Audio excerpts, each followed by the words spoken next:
Hello, good afternoon. Good afternoon. What is your name? I am Consolacion Cabaes. Okay, how old are you? I am 41 years old. Are you still single or married?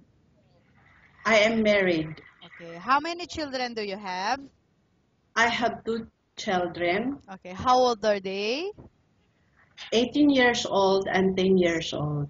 Okay, so what is your educational background? College level. College level, okay. So why do you want to work here in Hong Kong? I want to save money for my family Okay, for education. okay. So tell me your skills.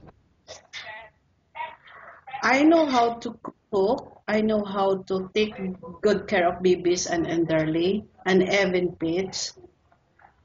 I know how to go to clean the house and everything, the general cleaning.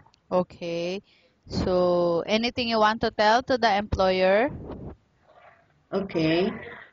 Hi, mom. Hi, sir. If you hired me, I will work hard and take good care of your family and promise to finish my contract and follow your rules and regulations. Okay, that's good. So that's all. Yes, mom. Okay, thank you very much. The interview is finished. Bye. Bye. Thanks. Ayun.